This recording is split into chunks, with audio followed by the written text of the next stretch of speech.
from the Prime Minister, and then 15 minutes for the ministers. Monsieur Trudeau, à vous la parole. Merci beaucoup.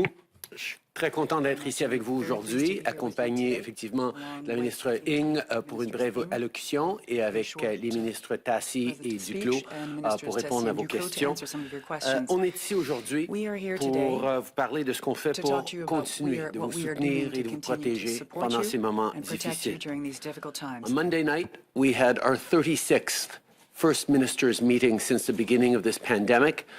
It was an important and constructive conversation in which we came together to respond to this very difficult Omicron wave that is hitting across the country, particularly in terms of its impact on our healthcare workers and systems. We talked about vaccines, we talked about rapid tests, we talked about procurement of treatments and a number of other issues. We continue to work together across all orders of government to support Canadians, to support our health workers, and to make sure that our economy is able to come roaring back once this wave comes through. On vaccines and boosters, we now, as people know, have enough vaccine supply in this country to make sure that everyone can get fully vaccinated. We continue to bring in doses for any future needs that science and experts will dictate to us. We've advanced 1.8 million doses of Pfizer into January for a total of 6.8 million Pfizer doses in January for Canadians aged 12 and over. So it's really important that everyone get their booster when it's time for you to do so. We have more than 10 million boosters already administered across the country. So if you haven't, please go get your shot.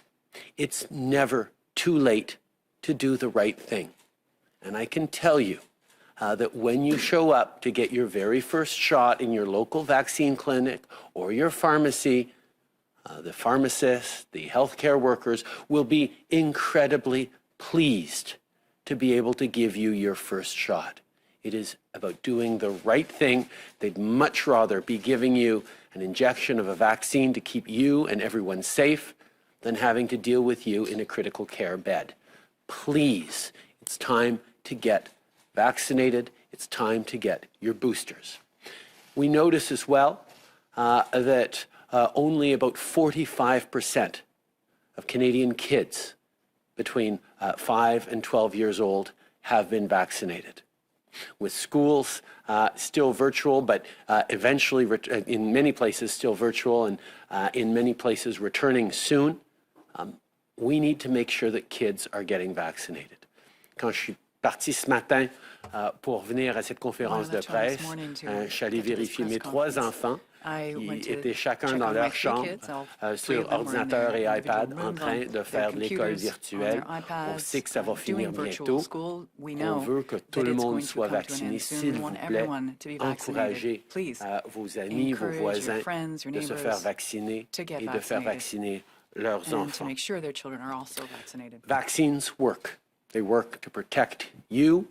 They work to protect the vulnerable people around you. They also work to support our frontline healthcare workers who are in danger of being overwhelmed by this Omicron wave. So we're not just supporting them, we're supporting the people who are at risk of seeing important surgeries and treatments canceled because our health systems are getting overrun. We need to continue to do what we know we can do. That is, stay safe, be careful in your gatherings, in your distancing, wear a mask, and yes, remember to continue to get vaccinated.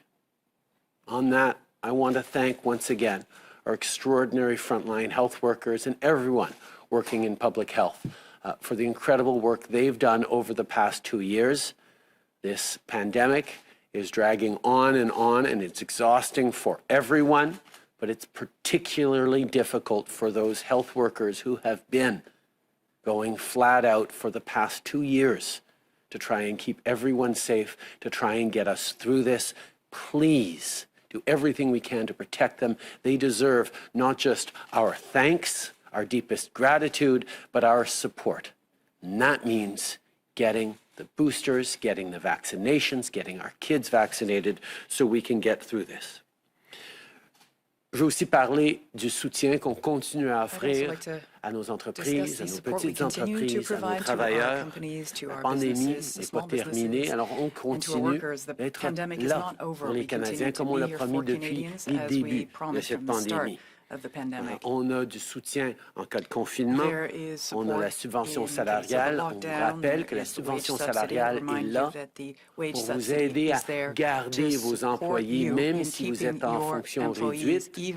C'est important de garder ce lien avec les employés. C'est important de pouvoir permettre aux employés de continuer à payer leur loyer, à mettre de la nourriture sur la table pour leur famille, mais aussi de pouvoir revenir le plus rapidement possible une fois que cette vague sera terminée. La reprise économique rapide, on sait que c'est important pour le bien-être économique de tout notre pays. Donc, utilisez cette subvention salariale, elle est là pour vous. Mais les petites entreprises ont aussi besoin de plus de flexibilité. C'est pour ça qu'on va annoncer aujourd'hui, on annonce aujourd'hui qu'on prolonge le délai de remboursement pour les prêts du compte d'urgence pour les entreprises canadiennes. So to support small businesses, we are there with measures like the wage subsidy. I want to remind employers that the wage subsidy is retroactive.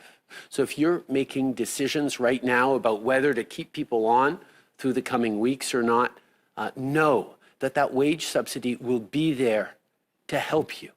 We want to be able to have people continue to be tied to their jobs so that we can bounce back quicker once this wave is gone and we start reopening. People need the support to be able to keep food on the table. That's why that wage subsidy and the rent subsidy is there, offered by the federal government to help you make it through this difficult wave. We're also announcing today that we're extending the Canada Emergency Business Account, the CEBA, for eligible borrowers to the end of 2023. Minister Ng will have more details, but the bottom line is, of course, this. We will continue to be there to have people's backs with as much as it takes, with as long as it takes, until we get through this pandemic. I want to end today by speaking directly to kids once again. I know many of you are in virtual school again. Many of you have made more sacrifices over Christmas, over the holidays, not seeing your friends, not seeing your loved ones, having to hunker down, having to help out around the house as your parents are working virtually. This is not easy. And I know almost half of kids across this country have gotten their vaccine from ages 5 to 12.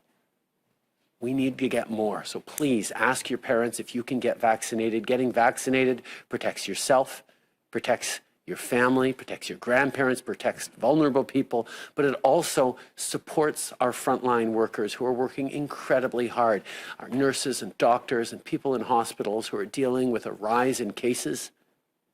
We know, kids across this country, you've been doing the right things over these past long years, and it sucks.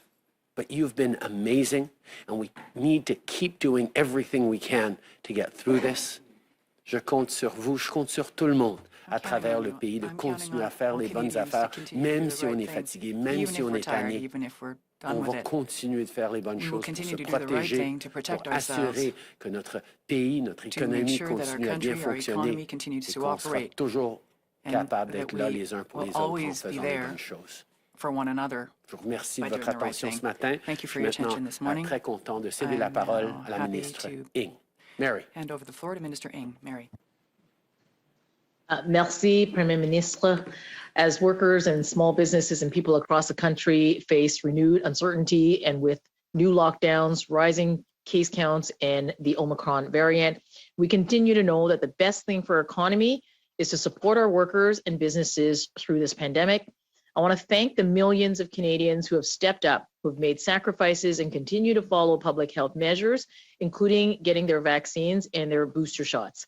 And to Canadian small businesses, you have shown incredible resilience throughout this pandemic, and our government will continue to be there for you to support you as we have over the past 2 years. Supports including the Canada Emergency Wage Subsidy and rent subsidies, And now the lockdown program and the Canada Worker Lockdown Benefit, this has helped millions of businesses and workers across the country to get through this pandemic. I also want to take this opportunity to thank the 170 chambers of commerces, the boards of trades, and others across Canada for your help. You've helped to distribute millions of rapid tests from our government to small businesses and workplaces across Canada. Over 15 million tests have been provided to businesses across the country so far, with millions to come. Rapid tests are one of the many tools that we have to fight this pandemic and to support our businesses. Nous avons toujours dit que nous vous conduirons vers We le fin de always said cette pandémie that we would be et there to nous bridge you. préparons. Today, as the Prime Minister has already mentioned, in recognition of the challenges that many of our businesses are facing with these renewed lockdowns, we are extending the repayment deadline for the Canada Emergency Business Account Loans, or otherwise called CEBA, and also for the CEBA equivalent lending that is provided through the Regional Relief and Recovery Fund. We're going to extend to eligible borrowers. They will be able to have until December 31st of 2023 now to repay their loan. We've heard from businesses that they're looking for this flexibility, and that's what today's announcement is about. This additional year will help businesses get that flexibility and continue to work together through this pandemic to the end of this pandemic. I want everyone to know that we're going to continue to have your backs through this pandemic as we drive for a strong and inclusive and a sustainable economic recovery for everyone. Merci beaucoup. So now we'll go to questions. So we only have 20 minutes. We have, I think, 5 questions in the room, starting with the mic to the left. Good morning, Prime Minister. Good morning, Ministers. Thank you for taking our questions today. On the proposed issue of this tax or fee for the unvaccinated in Quebec, do you think, Prime Minister, this is the right or legal way to approach this problem? And is this something that you would consider looking at implementing federally? Obviously, like people across the country, we've received that proposal with interest by the Quebec government, but there's a lot more details that we have to hear on how this would work before I can make any comments on it. But I will remind people that we have been clear at the federal level about how important it is to get vaccinated, and we brought in very strong measures to ensure that travelers across the country need to be fully vaccinated. People coming into the country need to be fully vaccinated, that the federal public service needs to be fully vaccinated. These are things that we have continued to move forward on because the best path forward is vaccination, which is why at the federal level, the fact that there is still a debate being brought forward by the Conservative Party saying that we need to be more accommodating of people who choose not to get vaccinated is, I think, exactly the wrong thing. Mr. O'Toole is out to try and protect his own leadership, and he's not thinking about protecting the healthcare workers who are on the front lines. We know very different jurisdictions are making different decisions about how to encourage people to get vaccinated, and as a federal government, we will be continuing to be there to support them in those decisions and to make sure that everyone gets vaccinated.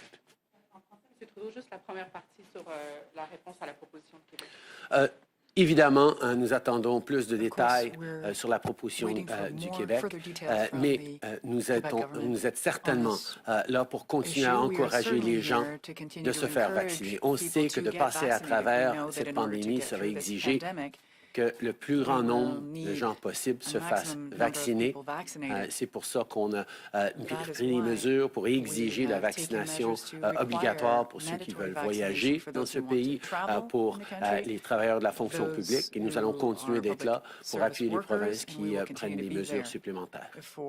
Just following up on your comments about Mr. O'Toole, he says that you're incentivizing and normalizing lockdowns, and by demonizing the unvaccinated, you're pushing them further away from getting the shot. I'm wondering if you can comment a bit more on these allegations, and also whether or not you think that the government and you personally need to take another approach here when it comes to those who clearly at this point in the pandemic are not getting the shot. We've continued to work in many, many different ways to encourage people to get vaccinated, whether it's public information campaigns, whether it's local and peer leadership to encourage people in different languages, in their communities to get vaccinated. We've continued to put forward strong incentives to be vaccinated. If you want to get on a plane, if you want to get on a train, if you want to travel internationally, these are the kinds of things that encourage people to get vaccinated. And I can tell you that there continue to be people showing up in vaccination clinics to get their first shots, including this week. This is something we will continue to encourage. Quite frankly, on the Conservative side, trying to pretend that rapid testing or testing in general is as good as getting vaccinated is simply irresponsible. Mr. O'Toole is more focused on appeasing the anti-vaxxers within his own caucus than he is on protecting Canadians, and certainly than on supporting frontline workers. If Mr. O'Toole was serious about being a leader to get Canadians through this pandemic, he would start by making sure that all of his MPs get vaccinated. Abigail Beeman, Global News. Prime Minister, I hear you say that you're waiting for more details from Quebec before weighing in, but you've also highlighted the steps that you have taken federally in terms of unvaccinated people not being allowed to get on a plane or a train. So I'm wondering, how far are you willing to go at the federal level, and are you considering any mechanism of making an unvaccinated person pay for more healthcare or via tax, just the idea of it? We've moved forward on some very strong incentives. If someone wants to get on a plane or get on a train, they now have to be vaccinated. There's no way around that. If you want to work for the federal public service, you need to be vaccinated. These are areas that are in control of the federal government, and these are measures that are strong that we've brought in, that the Conservative Party, for example, continues to disagree with, but we know that the vast majority of Canadians stand with. I continue to work with health experts to look at how we can encourage more and more people to get vaccinated, to get their boosters, to continue to get their kids vaccinated. But I will highlight that Canada is doing better than most countries around the world in terms of rates of vaccination. Canadians have continued to step up and do the right things, and it is something that I think we can all take pride in, the fact that Canadians have shown so unequivocally, for the most part, that we are there for each other. But I'm happy to turn it over to the Minister of Health, who is, of course, looking at more ways of encouraging Canadians to get vaccinated. Yes, I agree entirely with what the Prime Minister said. First, we are waiting for details on the measure announced yesterday by the government of Quebec. Second, I exchanged with my colleagues over the last few weeks and just recently with the Quebec minister, and we are all on board when it comes to supporting universality of access to healthcare across Canada. This being said, we need to remind everyone, as the Prime Minister just said, that vaccination is the way out of this wave and out of the crisis in general.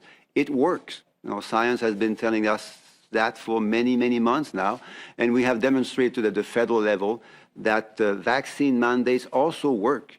99% of public servants, almost 99% of public servants at the federal level are either fully vaccinated or soon to be fully vaccinated. Let's remember that just a few months ago, there are some people in Canada, in other parties in particular, that doubted the ability and the willingness of public servants to get vaccinated, to protect themselves and to protect others. 99% have done that now.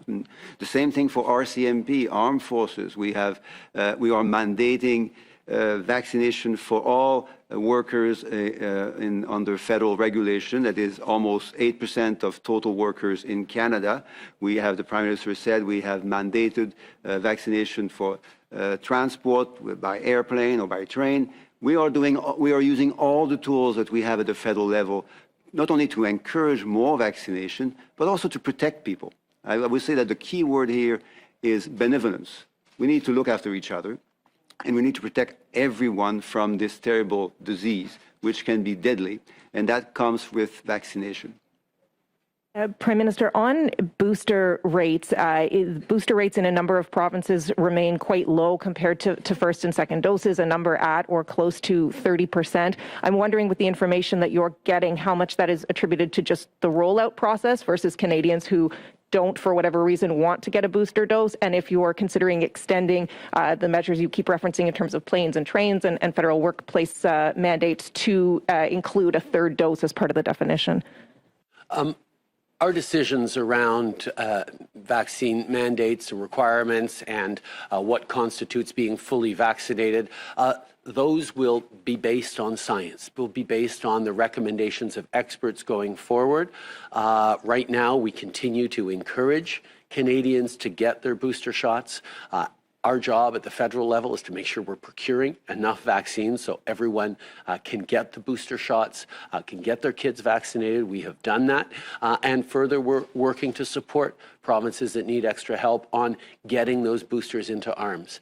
We've seen time and time again how Canadians have stepped up to be there for each other, to do the right thing, to protect their vulnerable loved ones, but also to protect our healthcare workers and our frontline workers. I know Canadians are continuing to do the right things because these booster shots will protect us and make sure that we can get back to the things we love even quicker. Oui, bonjour, M. Trudeau. Laurence Martin de Radio-Canada. Je comprends que vous attendez plus de détails de Québec, mais sur le principe, est-ce que vous êtes d'accord avec l'idée que les non-vaccinés paient plus cher pour le système de santé, pour les frais de santé?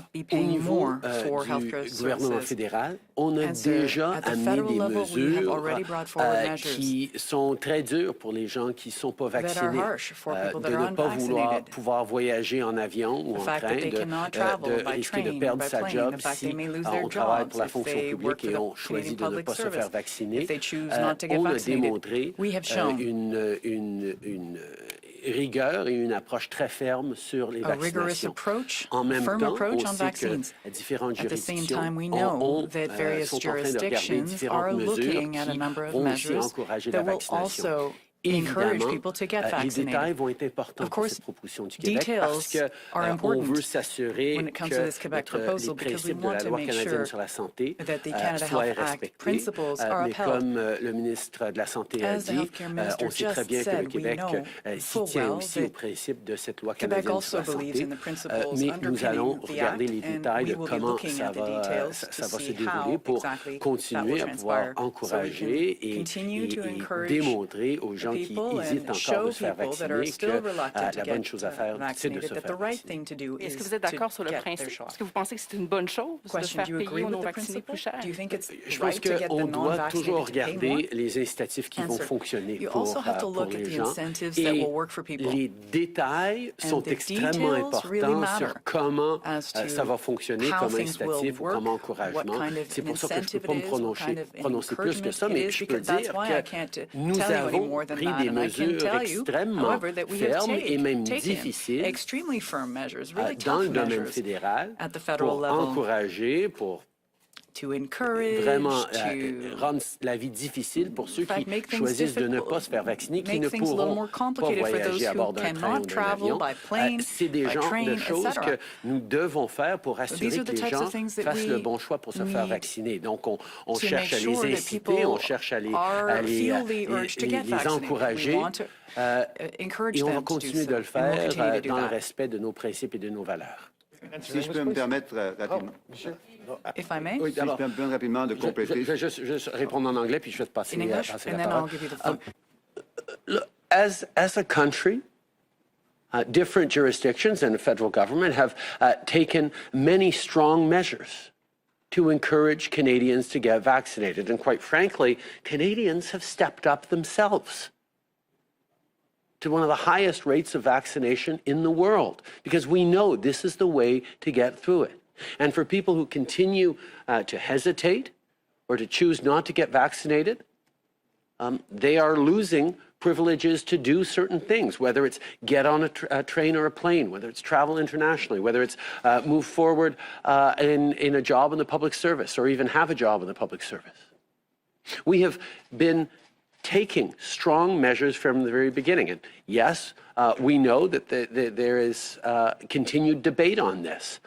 The Conservative Party of Canada continues to resist measures to encourage people to get vaccinated. They not even choosing to get vaccinated themselves. But at the federal level, we've taken some very strong measures.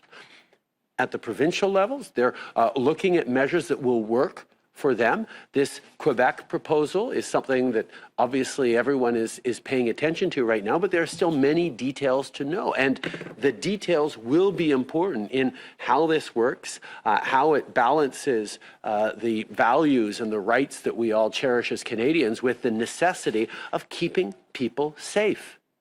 Vaccines are about keeping Canadians safe, continuing to get through this pandemic the best possible way. And various orders of government are right to look at different ways of encouraging and incentivizing people to get vaccinated.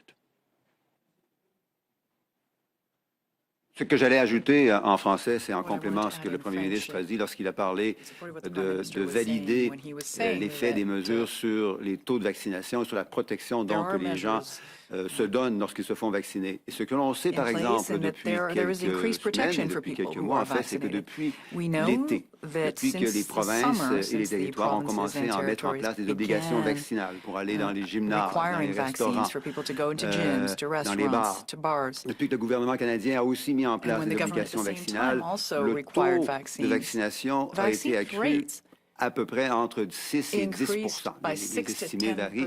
Donc, c'est 6 à 10 de plus de Canadiens qui ont choisi de se protéger et se faire vacciner en raison de ces obligations vaccinales. Ça veut dire qu'il y a des millions de Canadiens maintenant qui sont protégés parce qu'ils ont fait le bon choix et se sont vaccinés en raison de l'impact de ces mesures sur les décisions qu'ils ont pu prendre. Et on est dans une situation avec le Omicron qui est très compliquée et qui serait encore beaucoup plus compliquée si on avait, par exemple, 2 à 3 millions de Canadiens additionnels qui ne seraient pas vaccinés présentement. Hey, Kevin Gallagher, CTV National News. I'm asking a question on behalf of my colleague Avery Haynes with W5 for Prime Minister Justin Trudeau.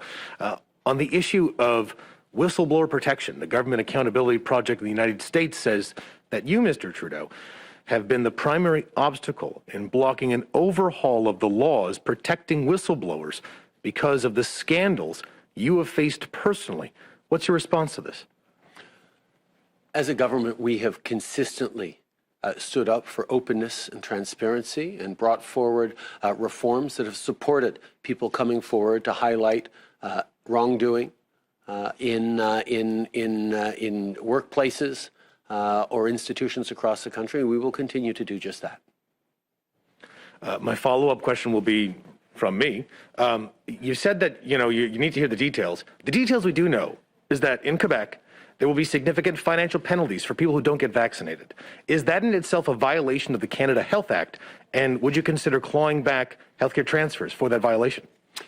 We're not going to descend into hypotheticals right now. We have been assured by the Quebec government that they intend to stand by the principles and the rules around the Canada Health Act as they move forward. So we continue to wait to look for details on this. But as we've said, incentives and strong measures, whether it's vaccine passports, whether it's requirements for travelers, whether it's the requirements for public servants to be fully vaccinated. We have taken very strong measures in the past, and they have worked in terms of keeping Canadians safe and getting Canadians vaccinated. We will continue to look and work with the provinces, look at measures put forward and work with the provinces and territories to do everything we can to continue to keep Canadians safe and get through this the best possible way we can. Hi, Erica Ibrahim, the Canadian Press. Prime Minister, how can you justify promising to give Canadians fourth doses when many people in developing countries have not yet had a single dose? And is Canada applying the same pressure for manufacturers to deliver donated doses as it is for vaccines for our own use? And are you comfortable hoarding vaccines at the expense of less fortunate countries? Let us be very clear. Canadians, and indeed the Canadian government, know full well that we don't end this pandemic anywhere until it ends everywhere. Omicron is an example of that, that new variants can come anywhere out of the world and cause disruption everywhere around the world. That's why from the very beginning, Canada has stepped up with as a significant contributor to COVAX, to the ACT Accelerator. We've made commitments on donating tens of millions of doses, and indeed have flowed tens of millions of doses that we bought for Canadians to people around the world. We will continue to step up in ensuring that everyone around the world gets vaccinated, even as we make sure that we are able to keep Canadians safe. The two things aren't in opposition, they go together. Our responsibility as a government is to ensure that we have the procurement necessary if there is a need for future boosters or future doses. But in the meantime, we continue to work with the international community to make sure that we're stepping up on vaccinations around the world so we can end this pandemic around the world. And my follow-up is, the Ukraine government would like to see Canada confirm its willingness to extend the NATO mission of 200 Canadian forces trainers beyond the end of March as a show of Canadian solidarity to the NATO alliance. President Zelensky asked you about this yesterday. Why can't the government make this small commitment to NATO's larger efforts in Eastern Europe? I had an outstanding conversation with President Zelensky of Ukraine yesterday, reiterated Canada's long-standing support and friendship for Ukraine, condemned in no uncertain terms the Russian aggression and buildup of troops. We are all extremely concerned about that and are united as allies around the world in calling on Russia to de-escalate and indicating that there will be significant consequences in the form of sanctions if further aggressive actions are taken by Russia. We are proud that Canada is leading a NATO mission in the Baltic states, in Latvia.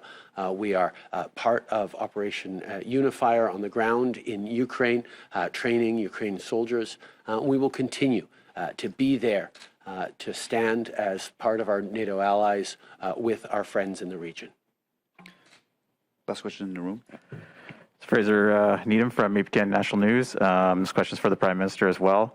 As you know, there's a major COVID outbreak going on in the Bearskin Lake First Nation in Northern Ontario.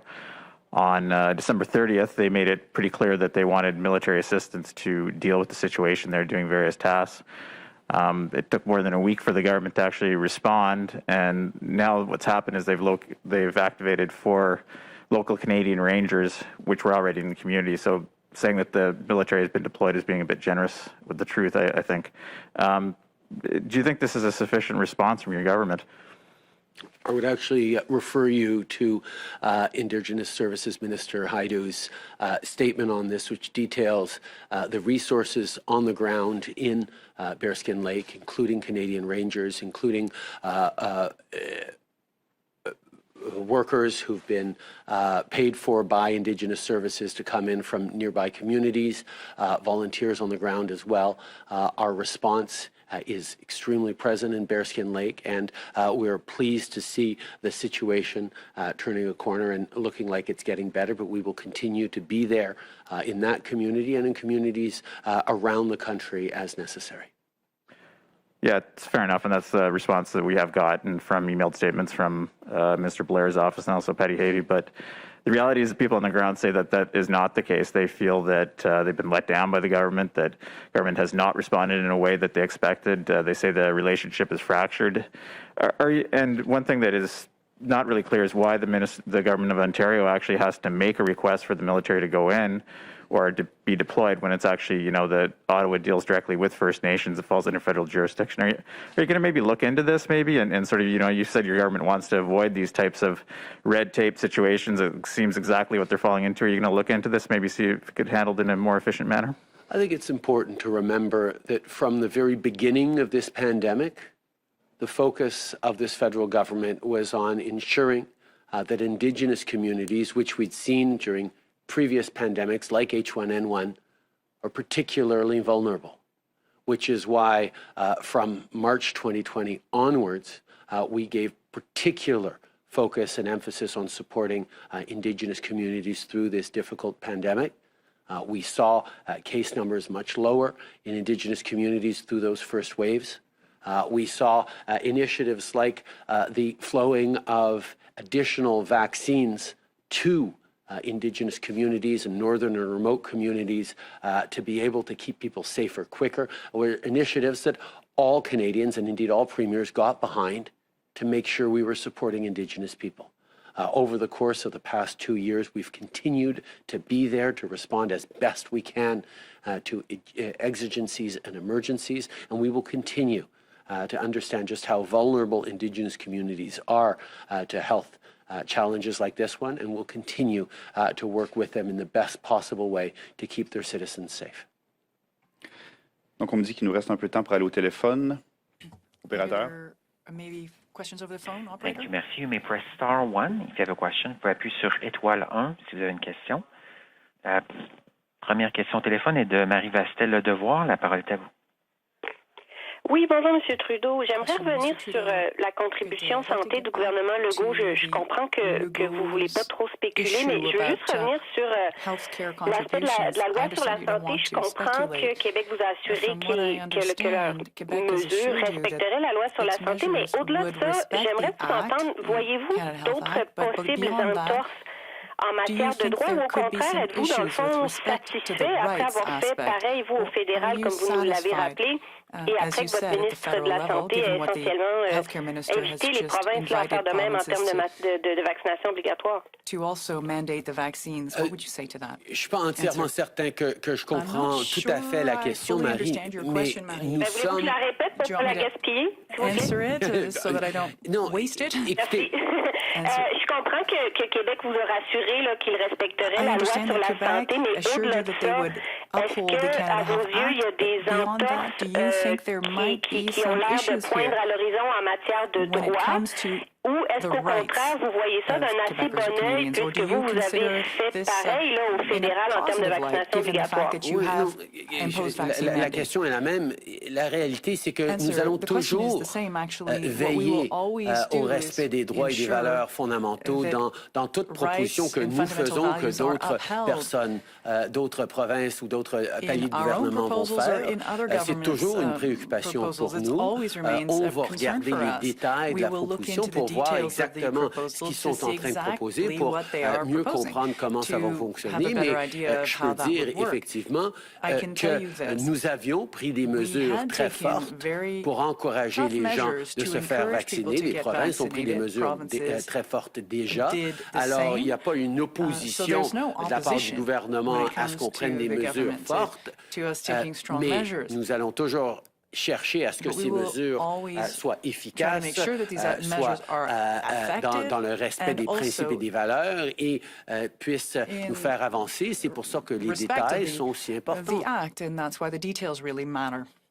Il y a beaucoup de gens au Canada anglais, cela dit, qui sont un peu scandalisés ou à tout le moins émotifs face à l'annonce de Québec. Vous êtes visiblement d'accord avec le principe, vous venez de le confirmer.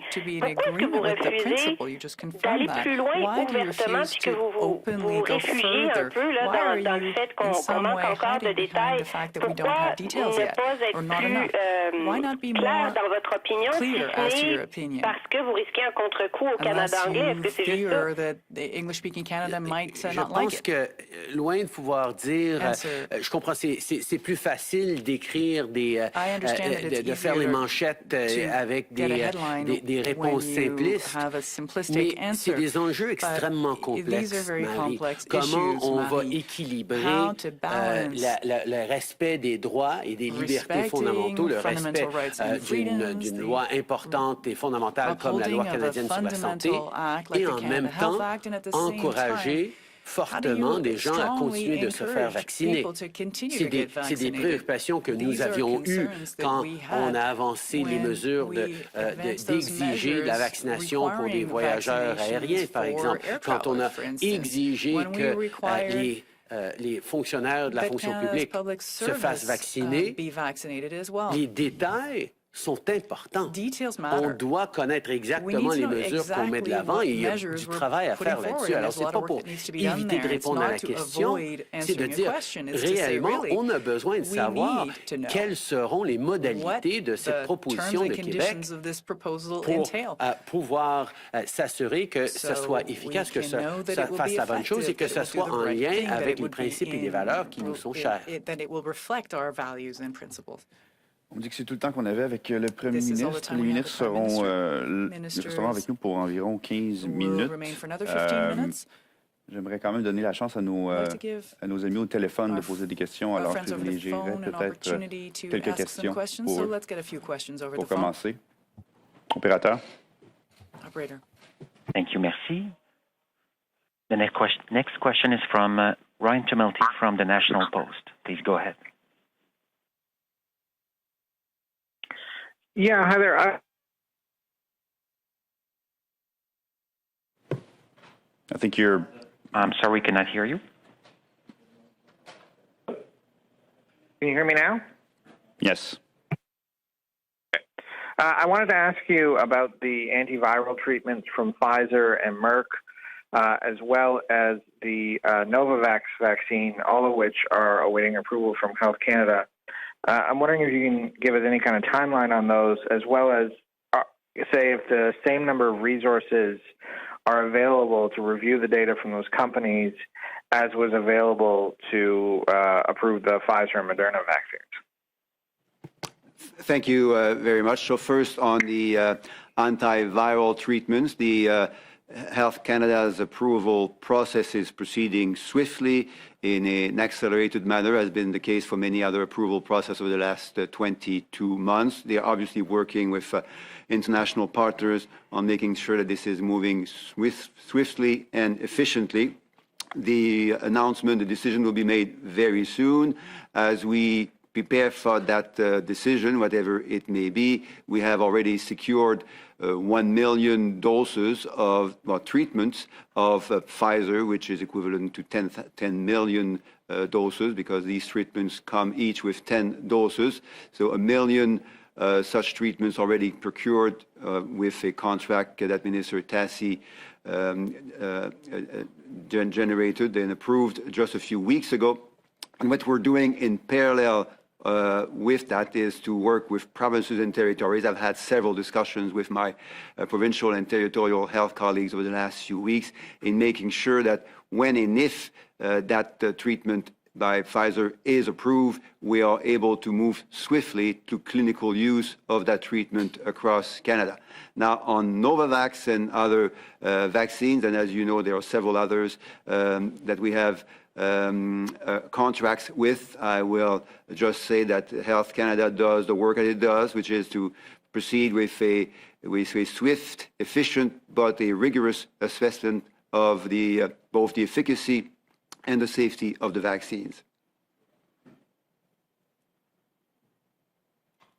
Follow up, Brian?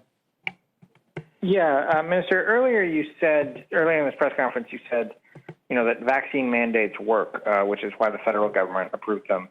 I'm wondering if you think what Quebec has announced here is essentially a vaccine mandate, just perhaps a more aggressive one, and if you feel that it could drive up vaccination as well, and thus is worth considering.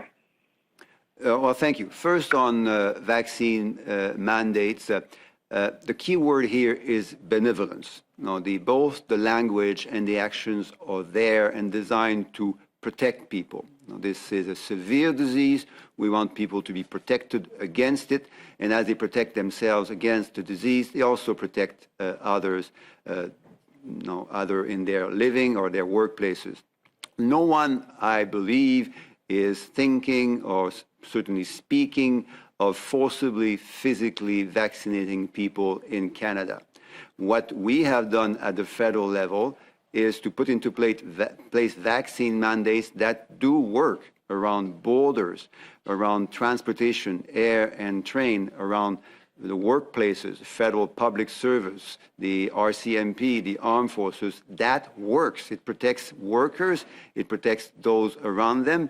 It increases vaccination as well. As I mentioned earlier, possibly by between 6 and 10% more than we would have had without vaccine mandates, in addition to what provinces and territories have sometimes already started to do, using passports, vaccine passports, and vaccine mandates associated to those vaccine passports. What I was saying last Friday is that I think this conversation will proceed even further in the days and weeks to come as we do everything we need to do, using all the tools that we have in our toolbox to go through this wave and make sure that we are better prepared and more prepared, and prepared as much as possible with any possible future waves and any future possible variants. Now, on Quebec's announcement yesterday, the Prime Minister said clearly, A, we don't have details, B, we all agree that the principles of the Healthcare Act, in particular the principle of universality of access, these principles, we all agree, both at the federal and provincial level, that they must be bidden, they must be enforced. And third, we must use all of our tools again in our toolbox to increase vaccination so that everyone is protected against the disease. Operator. La prochaine question de Hélène Buzetti, les coop de l'information. La parole est à vous. Oui, bonjour. Ma question d'abord est pour vous, Monsieur Duclos. Vous dites que, bon, au gouvernement fédéral, on a très à cœur d'appliquer des obligations vaccinales à toutes sortes de manières. Alors, j'aimerais savoir pourquoi, dans cette situation, on ne fait pas de vérification des attestations des fonctionnaires fédéraux pour vérifier qu'ils sont bel et bien vaccinés comme ils l'ont dit. Et envisageons-nous, par exemple, de ne plus verser la prestation canadienne de maladie pour la relance économique, le 500 $ par semaine quand on est malade de la COVID, aux personnes qui ne seraient pas vaccinées? Écoutez, il y a plusieurs questions. Je vais essayer d'y répondre du mieux que je peux. Premièrement, sur la question générale de la vaccination obligatoire, le mot-clé, c'est le mot bienveillance. Tout ça, ce langage, ces actions que, ici, au gouvernement canadien, on met de l'avant, c'est pour protéger les gens, par souci de bienveillance, parce qu'on veut éviter au maximum de gens de se retrouver contaminés et malades de la COVID-19. Personne ne veut que quelqu'un se retrouve à l'hôpital dans les soins intensifs avec la COVID-19. Donc, c'est par bienveillance que cette discussion et ces actions doivent aller de l'avant. Maintenant, en ce qui a trait à la fonction publique, comme vous le savez, près de 99% des travailleurs de la fonction publique sont ou bien totalement vaccinés ou sur le point de l'être, ce qui est une indication claire de leur souci et de leur capacité de se protéger eux-mêmes et de protéger leurs collègues. Maintenant, en matière de vérification détaillée, tout ça, évidemment, se fait par les gestionnaires des travailleurs de la fonction publique. Ça se fait de manière à la fois respectueuse et efficace. Et finalement, sur les mesures d'aide aux travailleurs, bien, il y a toujours ici à nouveau un souci de bienveillance, mais aussi de rigueur. Il faut que les prestations soient allouées non seulement pour prendre soin des gens, mais aussi prendre soin des gens qui font les bonnes choses. Alors, si quelqu'un perd son emploi dans un environnement où son emploi requiert la vaccination obligatoire, bien, cette personne fait un choix. Si ce choix est guidé par d'autres motifs que des raisons médicales, bien, certaines prestations qui ne sont plus possibles. Oui, je pense que vous n'aviez pas bien compris ma question. Je demandais si la prestation de maladie pourrait devenir conditionnelle à la vaccination, si vous pouvez clarifier. But my follow-up was for Minister Ng. I don't know if you're still there. It's about the vaccination mandate for truckers that's coming into force this Saturday.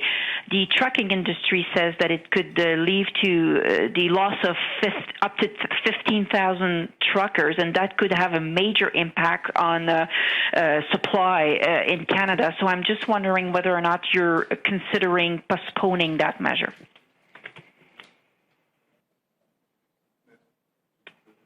Oh, ben, je peux répondre rapidement sur la première question. Il faudrait évidemment demander à Mme Qualtrough. C'est elle qui non seulement maîtrise le dossier, mais c'est elle aussi qui peut parler de ce qui pourrait être fait ou ne pas être fait à l'avenir.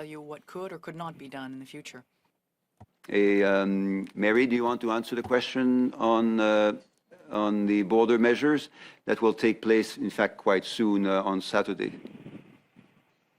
Yeah, I would say that thank you very much, Minister Duclos. I just want to assure Canadians that we've been working very, very hard to ensure that supply chains continue to flow.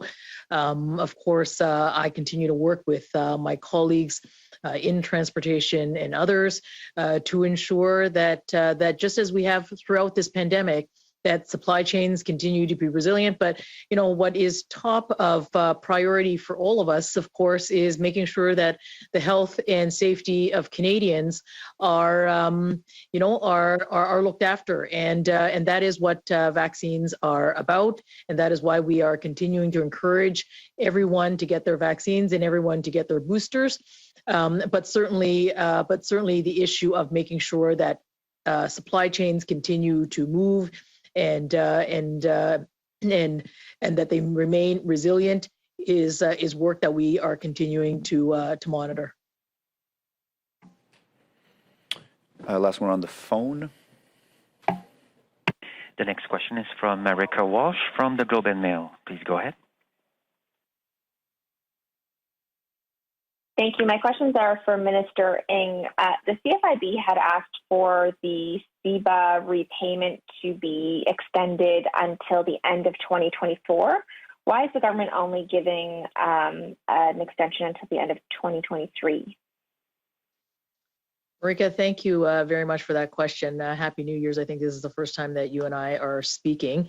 Today's announcement to extend the CEBA loan, which will, of course, then give businesses the flexibility to also to receive the forgiveness portion of the loan. I'll remind Canadians that that the loans of $40,000 or those that receive the $60,000, there is a portion of that is forgivable, and forgivable if you're able to repay your loans originally by the end of 2022. Extended to 2023 will give businesses that flexibility in order to manage their cash flows. Almost 900,000 businesses have had this loan, do have this loan, and we're pleased that we are able to provide that flexibility. But I want to assure Canadian businesses, we've had your backs from day one. We're going to continue to do that. We want to make sure that we continue to work together so that we can get through this pandemic. And today's announcement is very much in keeping with that.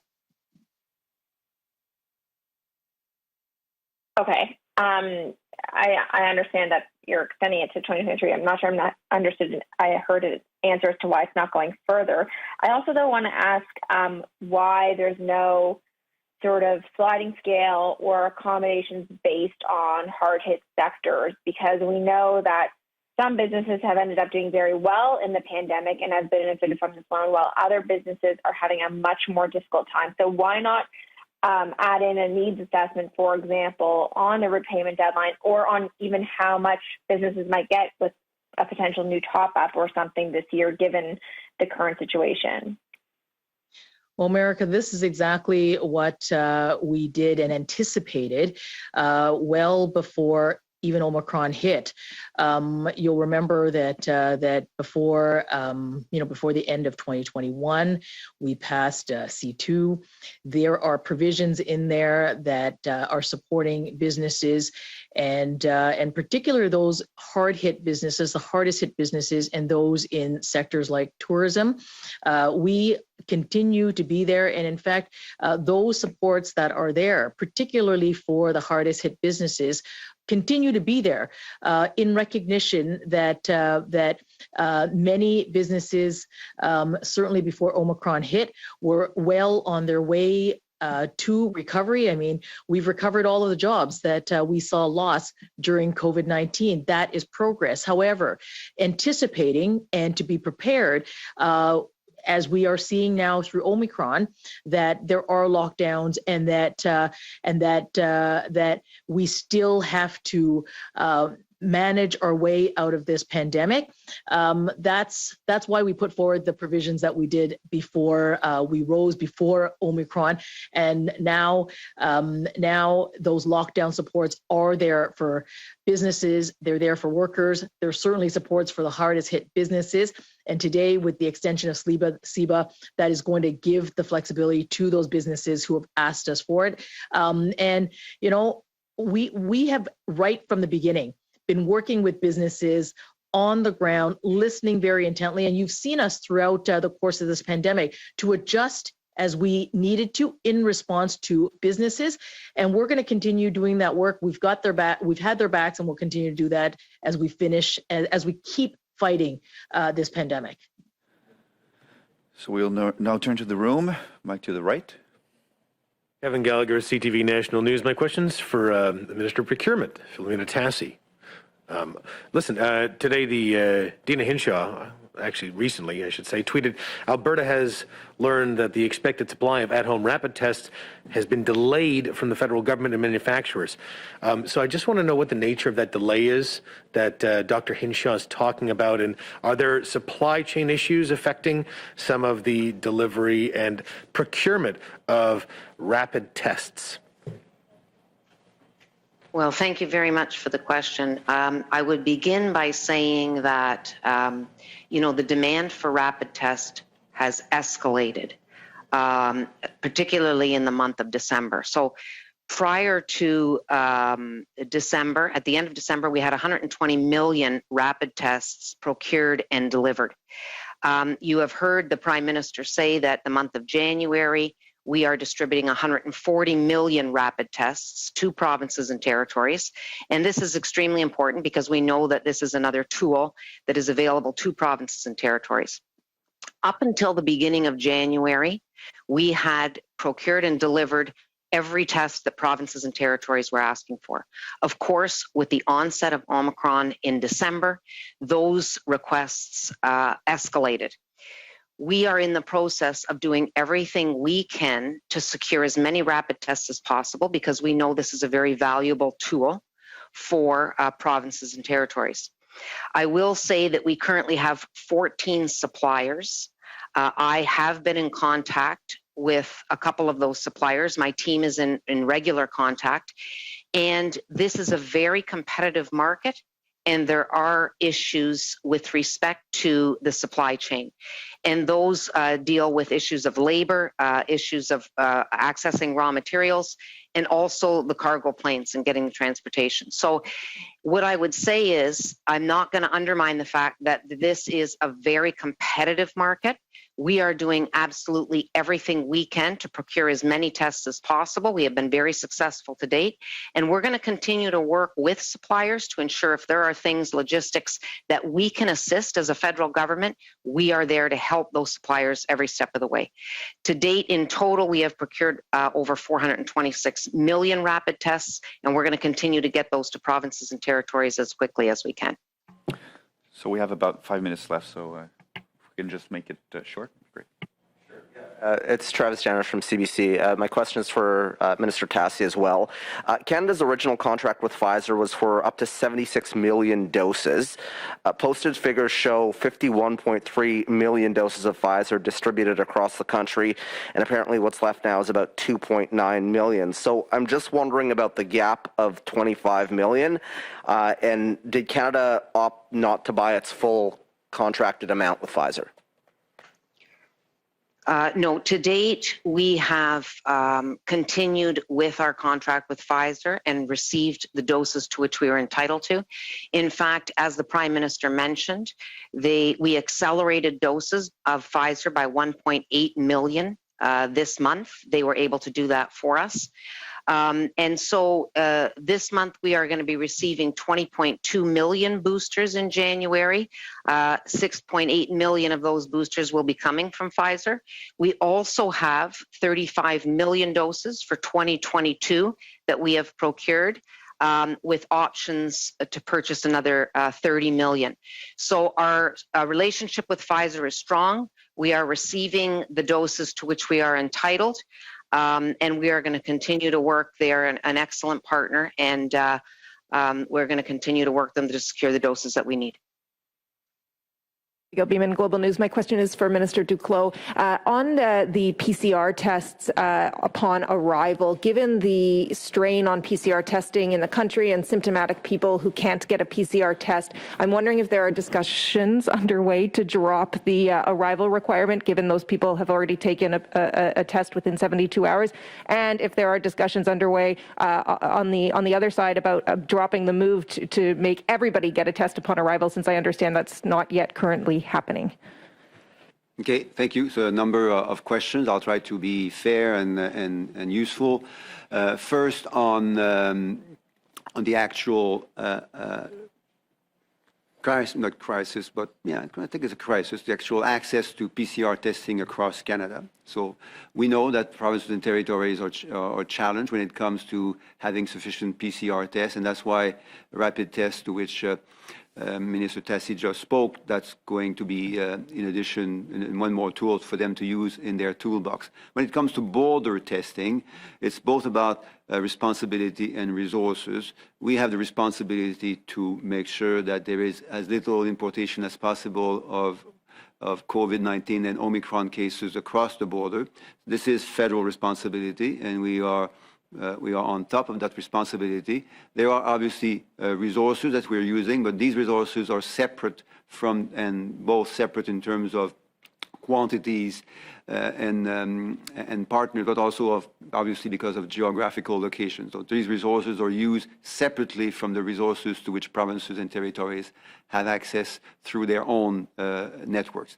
Now, when it comes to other ways of adjusting to the crisis as the crisis evolves, we'll obviously do that, and we'll follow the situation and adjust our border measures and other measures as the situation changes.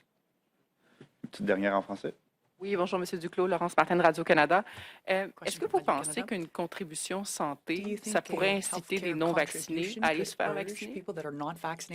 Je pense que c'est une discussion que vous allez, une question que vous allez vouloir avoir avec le gouvernement du Québec et d'autres provinces et territoires qui envisagent déjà et vont envisager des mesures à nouveau dans un sens de bienveillance. J'entends et on sent tous que c'est important de parler de manière bienveillante de ces questions. Ce sont des discussions délicates que l'on doit avoir. On aimerait tous que la COVID-19 n'existe pas, n'ait jamais existé et n'existe plus rapidement. Mais la COVID-19 et ses variants vont continuer à être avec nous durant un certain temps. Et donc, on doit continuer toujours à travailler et à parler de manière bienveillante. Et c'est ce qu'on fait au niveau du gouvernement canadien avec les mesures que j'ai résumées il y a quelques instants. Et c'est ce que je crois, et c'est ce que j'entends aussi de la part des provinces et des territoires. Elles veulent aller de l'avant pour, de manière bienveillante, encourager davantage de gens à se protéger et à protéger les gens autour d'eux. Et la façon dont ils le font, c'est à elles et à eux, là, donc aux provinces et aux territoires d'en parler et d'en discuter. Moi, ce que je peux vous dire, sur la base d'informations que l'on a maintenant, à partir de l'impact des obligations vaccinales qu'on a mises en place depuis l'été dernier et l'impact des obligations vaccinales que les provinces et territoires ont pu mettre jusqu'à maintenant, on sait que les obligations vaccinales pourraient être étendues, mais sur la base de ce qu'on a vu au cours des derniers mois, les experts estiment qu'on a pu augmenter la vaccination d'entre 6 et 10 %. Juste pour le Québec, là, prenons le 10 % de plus de gens vaccinés au Québec, c'est à peu près 700 000 de plus de Québécois qui présentement sont protégés davantage de la COVID-19 et du variant Omicron. On parle beaucoup des 10 % de non-vaccinés qui causent 50 % des hospitalisations, mais imaginons à quoi ressemblerait la situation présentement au Québec s'il y avait un autre 10 % de la population qui ne serait pas vaccinée. C'est ce qu'on aurait présentement si les obligations vaccinales qu'on a vu mettre en place au cours des derniers mois, au fédéral et ailleurs, n'avaient pas été mises en place. Je me fais à la conférence de presse. Merci tout le monde.